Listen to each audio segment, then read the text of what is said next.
Hello, everyone, and welcome to episode 22 of Macabre Ooh. Matinee with Craig and Sean. Yeah, that's right, 22 episodes, man. We're getting there. Been doing this. I guess this wraps up our second full series because we wrap up two of them with one on this one. So Absolutely. We are here for the main event. the main event, as per usual, I am Craig Lance, And I'm Sean, bearded Cappolitan. and this is time for your episodic spoiler warning. We are going to be discussing Freddy versus Jason. So if you have not seen this movie and don't want to be spoiled, now is your chance to pause our show, go watch the movie, and come back and finish listening to our take. We never want to run movies for people, but this movie is 18 years old at this point, so it's old Yeah. enough to buy cigarettes in most states. So, Right. which surprised me, quite honestly. It's been a while. Yeah, this came out a long Yeah. time ago. Yeah. So, as I said, this is Freddy versus Jason. It was released in 2003. It was written by Damian Shannon and Mark Swift and directed by Ronnie Yu. It is starring Robert Englund, of course, as Freddy Krueger, Ken Kersing as Jason Voorhees, Monica Keena as Laurie, Jason Ritter as Will Rollins, and yes, that is John Ritter's son, just Yep. for people that didn't know, and Kelly Rowland of Destiny's Child fame as Kia.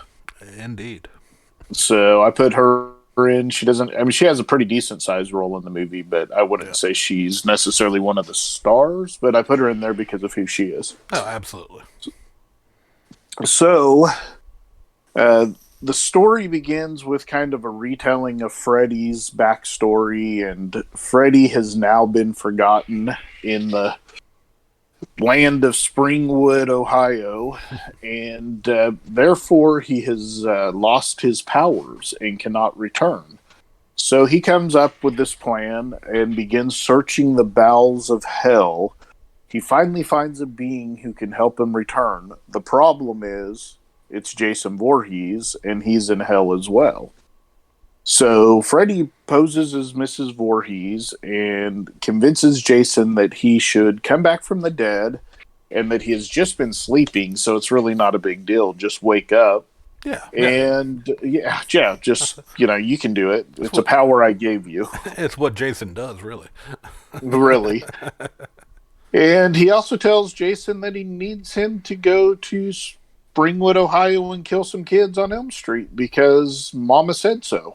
Yeah. Mommy said so. And so Jason, being the good little boy he is, always listens to his mother. Of course. And yeah, he walks the 600 miles from Ohio to, or from New Jersey to Ohio.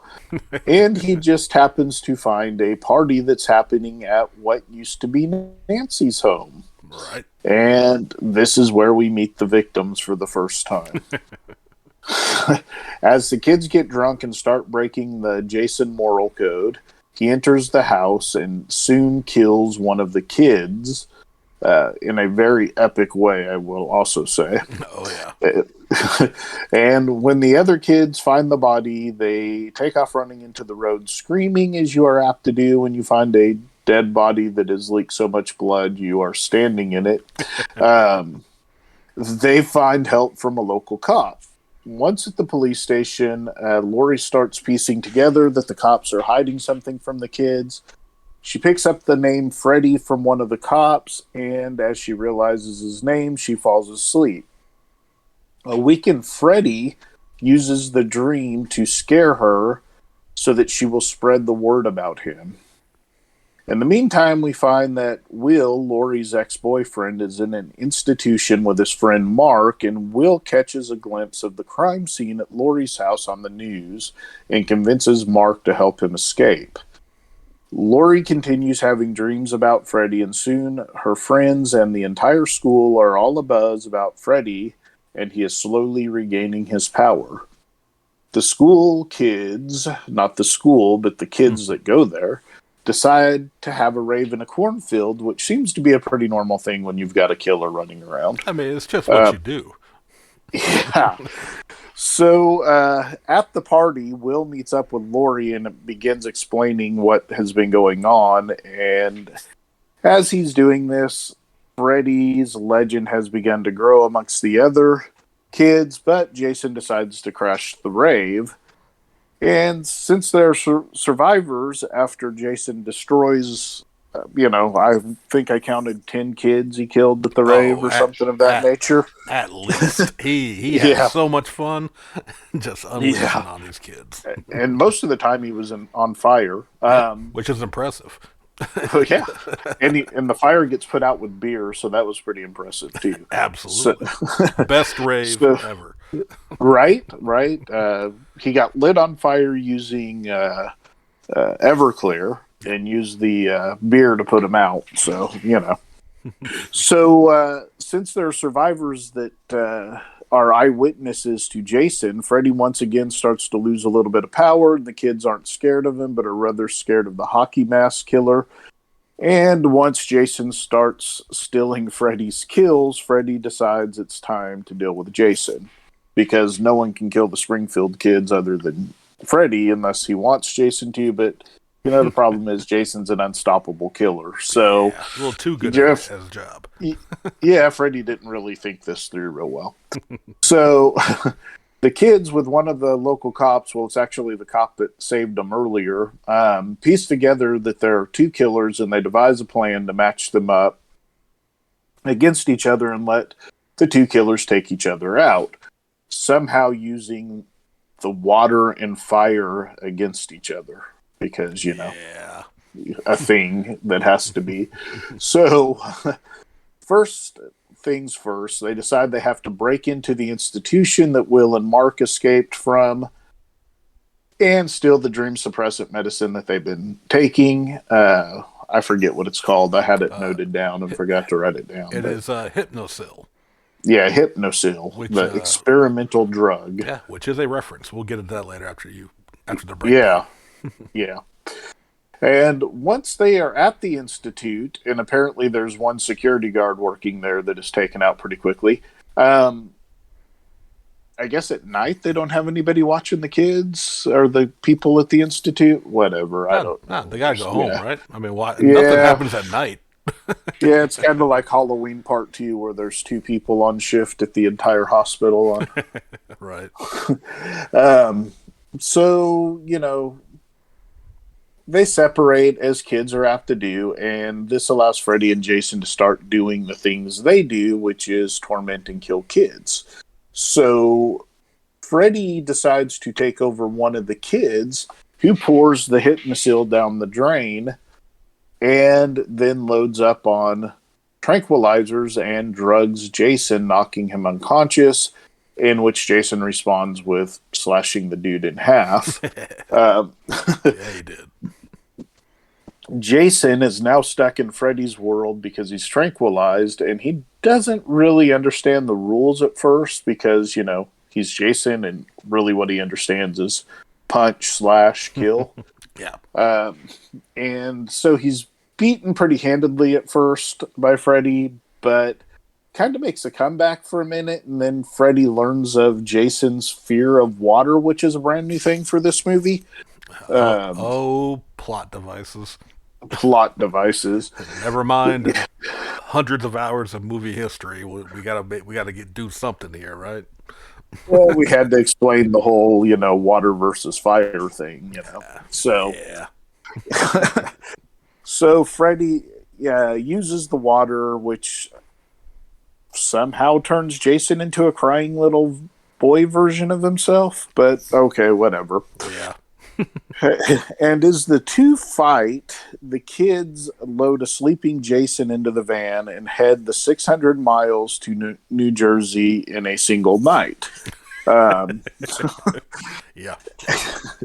As they get to Crystal Lake, they've already drugged Lori, and she's now asleep because their whole plan is for her to go in and bring Freddy back, and then they're going to waken her right in time for Freddy to wake up with Jason because somehow they know exactly when Jason's tranquilizer is going to wear off, exactly when Laurie's will wear off, and exactly how to bring Freddy in. So all of these things are going to time up perfectly, and that will be the end of the movie, except Jason awakens early, and when Kia tries to give him mouth to mouth, he decides he doesn't like that and startles awake and wrecks the van. But luckily enough for them, they're already at Crystal Lake. So Laurie, who is unconscious, continues to fight with Freddy because she's been drugged. She can't wake up. Eventually, they get her awake. She brings Freddy to the real world where Jason pretty much destroys him pretty easily at first. Yeah. But then Freddy fights back, and it's I would consider it pretty much a draw. It's a pretty epic fight, really. And it kind of ends with them lighting the dock on fire, and Freddy and Jason are pretty much both messed up. Freddy's missing an arm. Jason's all but dead. He takes Freddy's arm and kills Freddy, except not really because it's Freddy. So Jason falls into the water, and then Laurie stands up and cuts off his head in what is a very kind of throwback to the first Friday the 13th movie. Right. The head flies into the water, and she drops the machete into the water because why not give Jason his weapon back? and, and then the next morning, the kids are gone, and Jason walks out of the water with Freddy's head in his hands. Freddy winks and laughs, and the credits roll. I assume that's somewhere in the afterlife because it started with with Jason in the afterlife, and his entire afterlife is just him roaming around Crystal Lake killing imaginary people, apparently. Hey, yeah, sometimes mental training is important for weird day-to-day activities. Yeah, so that's that's pretty much the sum of the movie. The fight, there's a lot that happens in the fight, which yeah. it should. Obviously, that's what this whole movie was about. The rest of it was just kind of, how do we get them there? Yeah, pretty much. And I don't think that's a bad thing. With a movie like this, we're here for the main event. I thought they did a pretty decent job getting us to those. Mm-hmm. Again, with certain plot points aside, Freddy's or Jason's fear of water, which has historically been shown not to exist, I give it a little bit of credit for maybe he was in his dream world. So maybe Freddy had a little manipulation into that, but still something I don't agree with. Being, I am more the Jason fan than the Freddy fan. But you had to give Freddy an edge at some point. Yeah, I wrote it off as them being in the dream world. Yeah. That Freddy was doing whatever he could to manipulate Jason, but and shit got flipped soon we got to the real world, didn't it, Freddy? Right. I mean, when he. Sorry, go ahead. He destroyed that building with Freddy. Oh, I loved it. I called it a tour of the house when he just grabbed him through the window and just bashing him through all of them. And I saw this film in theaters, and I saw it with arguably the best person to go see it with. My old friend Davon Lewis. He is a huge Freddy fan. Oh, nice. So it was just, we were respectfully quiet in the film, but it was like, elbows and shit every time one of whoever got over on the other at the time. And of course, because of the way it ended, it was that argument of like who actually won. And according to the writer of this, the final writer, which we saw writing credits, but there actually was a whole lot more. This movie went through a lot of rewrites, and but according to the writer, he says Jason won. But they did leave it ambiguous because who could really win in a fight between two immortals? Yeah, I mean the reality is that. If you think about the movie, the two kids are still going. Will and Laurie survive. Yeah, they're going to remember Freddy, which is all it takes for Freddy to continue. Oh, absolutely. And the director had gone so much to say, this was just the one battle out of the war. In case there had ever, at the time, in case there was any future installments, which they had planned, with some deleted scenes, which we'll get into here in a little bit later. But I overall, I still think it holds up. There's some. It's a 2003 movie, so some effects don't hold up as well as others, and there are some apparently ad-libbed lines that are no longer really cool to call people anymore. It never was, but you know Yeah, what I mean. With Kelly Rowland, which apparently was ad-libbed, and they thought really. about cutting it, but they felt like they just go ahead. Like the director thought about cutting it, but he went ahead and left it in because So the yeah, go ahead. well, I was going to say the thing about that is that if you're going to go after a child molester, Right. that would probably, and it was a homophobic slur, and in a weird, twisted sense, it would probably affect that child molester in a way. So, Yeah. it's not. In today's world, would they use that word? No. Should have they used it then? No. Yeah. But it does stand out pretty bad in the It does movies. now because of course Yeah, like anybody, not that I regularly was using that word or anything at the time, but even then I was like, oh, okay. Although I did like, which apparently has been an ongoing insult for Freddy, when she talked about his little butter knives on his hand. yeah, yeah. Apparently, in like future comics and stuff, that had been like an insult to throw at Freddy, which Gotcha. I did like that part of it. And I got to admit, especially after that, her death was a little satisfying. I ain't Yeah, gonna lie. yeah, And that's probably my biggest thing about this. For all the main event delivered, and even the warm up bouts between them were really good. A lot of, even though Jason being silent, Freddy, Robert Englund, with having no one to like kind of verbally fight back with him, it still had that tension when he finally started getting tired of Jason's shit. yeah, He did really good with that. And while granted, yeah, the story was just like, how do we get them from point A to point B? And as you said, 600 miles are sometimes between point A and B. This movie delivered on the violence. Like the amount of blood and gore and the kills, that's still good. yeah, yeah. Exactly. And it really did have a lot of good kills, a lot of good tension, a lot of suspense. So even though it was a fight movie, there were still plenty of horror aspects in this because let's be honest, they fucked up a lot of kids in this movie. Well, raving a cornfield during a serial killer massacre is never a great idea. Exactly. Yeah, but I did want to bring up a few little behind the scenes things, some little Yeah, tidbits here of and there. course. What do you got for us? Well, the man you mentioned playing Jason Voorhees, Ken Kiziner, I'm gonna say it like that. I'm probably wrong. He is. He's 6'5" and really bulky. This is why he was chosen to replace Kane Hodder. Kane Hodder did want to come back for this, but the director really wanted that stark comparison of height difference because Kane Hodder is like, Robert England's is not a yeah, short man either. he's So 5'10". He's about what people would consider an average height. But right. Kane Hodder being only 6'2", he just wanted those, and I'm sure Ken was in some lifts to make him even that much taller. I'm sure his boots were a little higher, a little thicker soled to get that height. They really wanted that height difference, which they Right. used in the build up for this movie, which apparently was at wherever the big boxing matches happen in Vegas and stuff. They actually had a press Oh, conference, gotcha. and they had the classic face off. You just see Jason just towering over Freddy as he's looking up at him, ready to go at it. But and he was, although Ken is a Friday the 13th alum. Technically, he was the cook that Jason threw into the mirror in Jason Takes Manhattan. Okay. Yeah, which I think I hope I brought that up when we reviewed that movie. But yeah, he is. That's who's playing Jason though in this. So he's got a little experience at least, Yeah. getting Yeah. killed by Jason or at least beat the shit out of.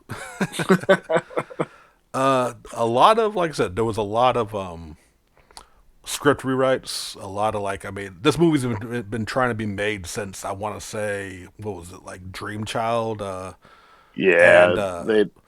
Jason's the one where he fought the psychic girl. Yeah. I Yeah. think that's around the time they were talking about making this as a versus film. So it's been a lot of start and stop. But I think this was probably the better time to have it done because while some movies in the 2000s still very much feel like it, this one fit that era, I think, and I think this was it was good to wait because I don't think we would have gotten as good of a film if we had gotten it earlier. I agree. I agree. And like you said, some of the effects didn't hold up, but usually those effects happen in the dream world sequences. Right. And because of that, I can let them escape because, it's just bad dreams or whatever. I can let those pass a little bit. Yeah, and some of them still look fine. I mean, there's one our viewers watching this will see. I found a GIF of it when that dude's just yelling at Jason. He just spins his head backwards. Yeah, not the best. A great kill, but not the best looking in the special effect end of it. But still, again, it's kind of the fun of what I don't know, because this film doesn't take, it has the horror elements, but also has almost especially when the fights kick off, almost action movie levels, because Ronnie Yu comes from China, and he's used to making martial art flicks. So he's got that background into it, so the action really stepped up, which also showed in Freddy, throwing elbows and kicks, which is, you learn things.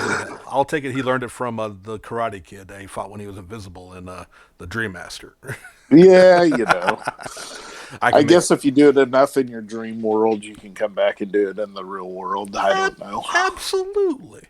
Fun little fact, though. The Camp Crystal Lake that they used at the end was the same set they used at the end of X-Men 2. Yeah. And in fact, they were actually filmed almost simultaneously. It's like a lot of the actors for both movies were sharing a hotel nearby. Yeah, apparently also Ken Kersinger had to have some dental work done. Did you read about this? I did, yeah. and didn't want to take off his costume and put it back on, so he went to the dentist dressed as Jason. And apparently freaked people out, which, I mean, it would freak anybody out, right? It's kind of amazing. I mean, why not? Kane Hodder had apparently in one of his filmings, he was just kind of taking a walk, just wanted to get off set for a little bit in costume after they cut, and ran into some people in the woods who weren't part of the filming, and just scared the shit out of them apparently. And you would have to play that up, right? Oh yeah, I mean you'd have to. Yeah, I hope you don't get shot. Right. They sadly tried to get what would have been a really good cameo. Apparently, Betsy Palmer was approached for that small scene where Freddy turned into Jason's mother, but she, which we all know, she literally did the first movie just to pay for her new car. And while she embraces the film, apparently she felt that the role was too small for her to bother doing it. She just wasn't interested in making a little cameo. That would have been good. Yeah. We got Catherine Isabel Gibb, the girl that's always in the red hat the entire time, which apparently is a nod to Carrie. Her friend had always had the baseball cap on. Oh, okay. So I didn't know this because I've still never watched this movie, but whenever we get to maybe werewolf films or something, she's actually from Ginger Snaps. Oh, okay. Okay, there you go. Yeah, so we got another horror. I know that's a big cult hit. It's one I haven't seen, but I haven't seen it either. But I hear so many good things about it. So saying there's no reason I haven't watched it yet. But hey, we'll get to it eventually. Yeah, we will. But like I said, and although apparently her time on this film was not great, she specifically had in her contract no nudity clause. And the director apparently, they agreed, hired, got the role, all that good stuff. Then while on set, because, her character has a shower scene, which is a body double. But apparently Ronnie Yu tried to convince her to actually just do the nude scene. Not cool. And she refused. Kind of uncool. Yeah. I mean, if it's in your contract, it's in your contract, Well, and she signed a no nudity. And he tried to still just ask her and try to pressure her to do it anyway. So yeah, not cool. But, yeah, it's really not cool. Yeah, well, again, I'm glad she stuck to her guns. That's not cool, but I guess he felt like, hey, he wanted it to be authentic. I guess I don't know. We still got a nudity in the shower scene, even if it wasn't her. Who cares? Well, apparently they also offered Rob Zombie a chance to work on this movie, which would have been Yeah, to direct it. Yeah. But he turned it down because he was working on House of a Thousand Corpses at the time.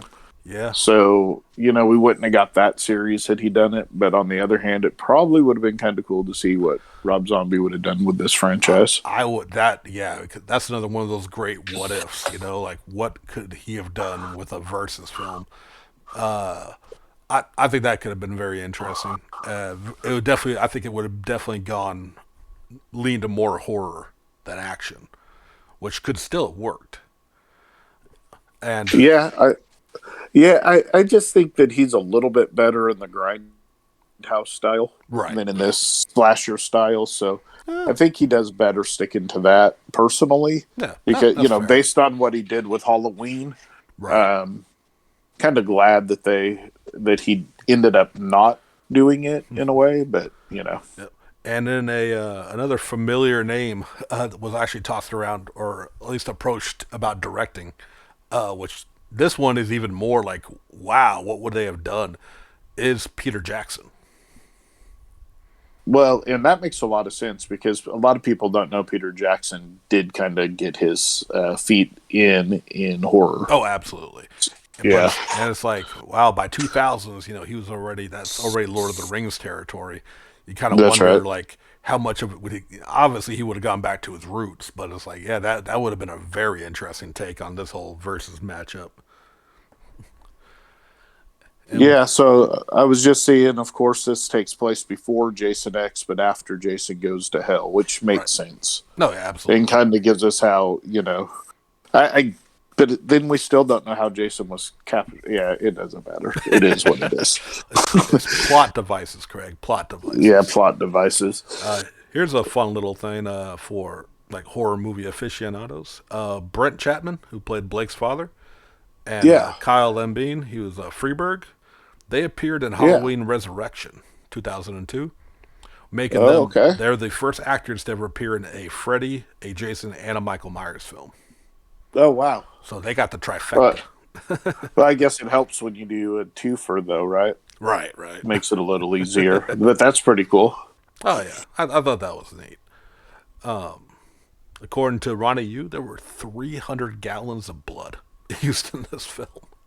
Wow. And yeah, I think that's very indicative of how much good killing there is throughout this film. Yeah, I mean, and there is a lot of bloody kills in this movie. So Yeah, and again, there's like for all the good kills, like I gotta admit, I don't think there was very much. While I think the acting was fine, the characters are like that's probably the biggest flaw of this film is I don't give a shit about any of these teams. You know what I mean? no, Personally, Lori and Will, you're meant to feel a little bit for. yeah, I don't know.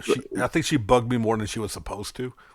Yeah, Maybe it's just me. She just came across like at times too whiny, and then would suddenly flip to being fully capable. And I don't know. I felt that she was a little unbalanced, and it kind of annoyed me. But it yeah, didn't take away from the film. And of course, she had the great line, "Welcome to my world, bitch," which yeah. She's the young teenage girl that's still innocent that is able to fight off the bad guys and win. of course. Kind of the whole moral code of horror movies. Yep. But I still, it's her fault. So my dog is losing her damn mind. Excuse us. But a big thing though, like me and my friend when we were leaving the theater, I'm like, hey, Jason got the last hit in. I think he won. He goes, yeah, but Freddy's not dead, so I don't. And he did this to Jason and all that, and Jason was half dead. I'm like, well, you know what? I guess we're gonna rule it a draw due to outside interference when they blew up the dock. Yeah, yeah. They lit the metal dock on fire. Yeah, they totally burned it down. but Yeah, but it's still like I said, the main event fight is makes the entire film worthwhile.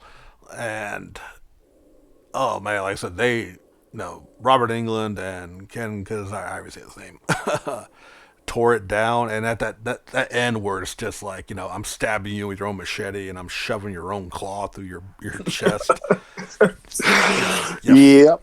you felt it. You felt the hate. You felt the like, I'm so sick of your shit, kind of, because it was slow stabbings. You know what I mean? Which I really liked. It really, I think this added extra pressure into it. Into their Oh, I fight. agree.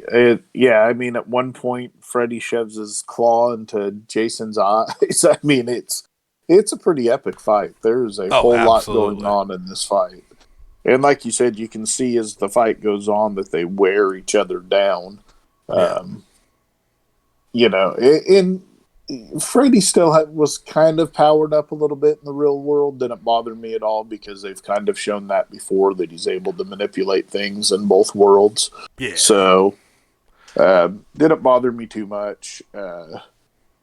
I think they did what they had to do. Obviously, if Jason fights in Freddy's world, there's really no chance for him. But in the real world, there's a chance for both of them. So I guess they did it the way they had to. Yeah, and I think that's fine. Like I said, Freddy kind of have like what I liked is the balance on it. Like in the dream world, Freddy was clearly throwing Jason around like a pinball machine, Yeah, which is honestly funny even for a Jason fan.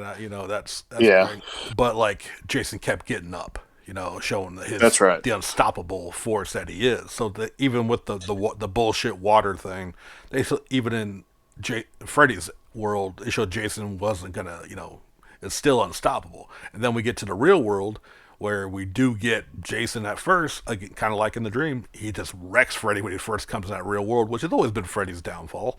when someone drags him Right. into the real world, gets his ass kicked for a while, but then eventually starts fighting back. And I think that's the perfect balance, because it could have been real easy to just bring Freddy into the real world and just have Jason squash him, you know, Yeah. and like made kind of would make for an anticlimactic ending. I think so. I think Ronda Yu did a really good job of like balancing the strengths and weaknesses of both these monsters to make it an interesting conflict at the end.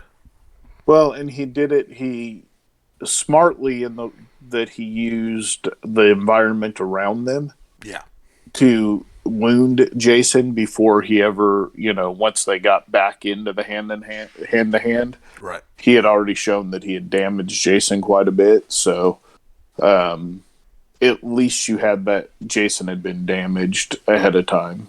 Right. So you could, because I mean, I think if you put, Freddy in the real world versus Jason, just it's going to be a lot like it was at the first of that fight.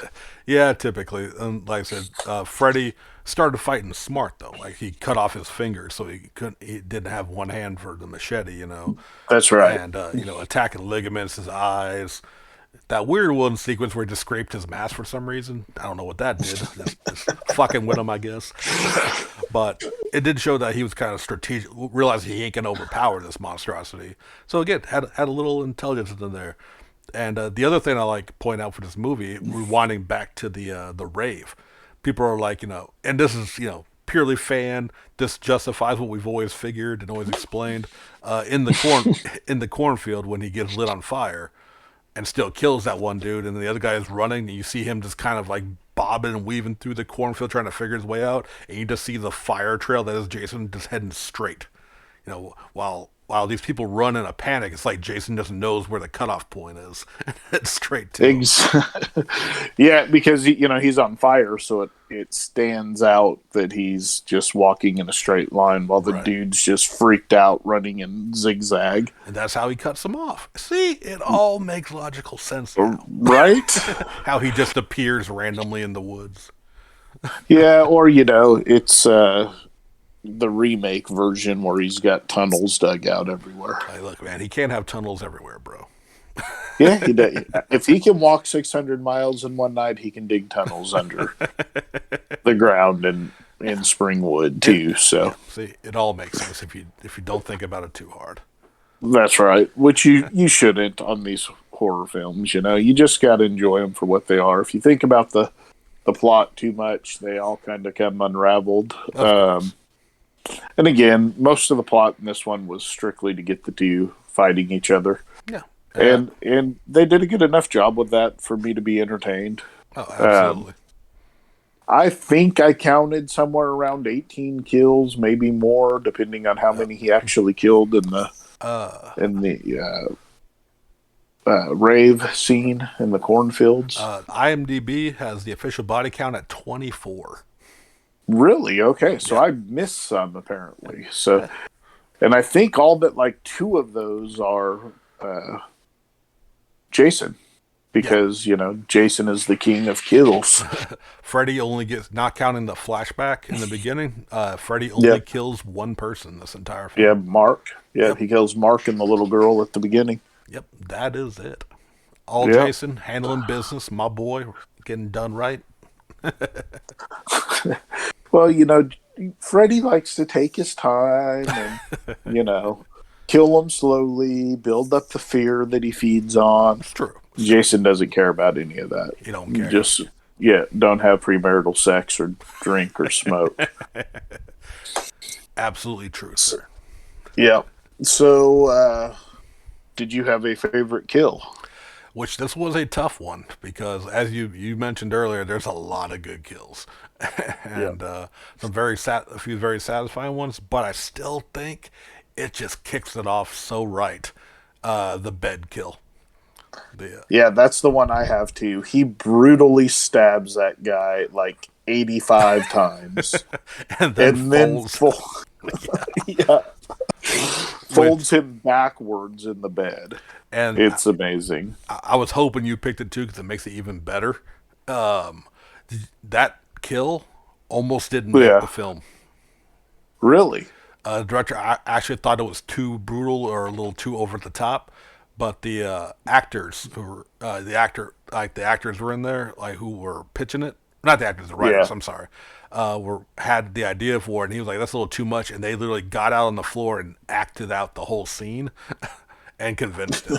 So I was like, yeah. So that one almost didn't that make it into the film. that's amazing.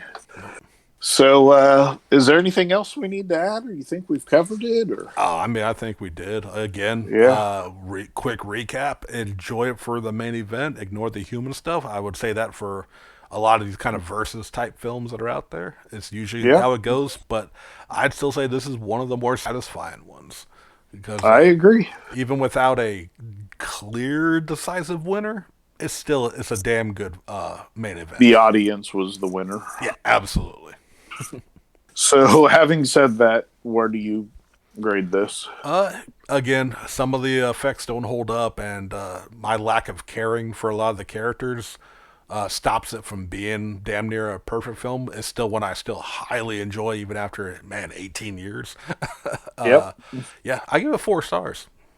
I gave it 4 as well. Nice. So, in the Friday the 13th rankings, that puts it tied with the original, but Ooh, below part 2, 4, and 10. nice. I Nice. mean, 2, 4, and 7. My bad. Right, right, right. And then that puts it as the second highest rated uh, Friday the 13th or Nightmare on Elm Street movie, Yeah, behind part 3. I think that tracks. Yep. So there you have it, guys. It's a crowd pleasing Yeah. good time. All right. Again, don't take it too seriously. Enjoy it for what it is. It's got some star power in it from people that went on to be bigger stars.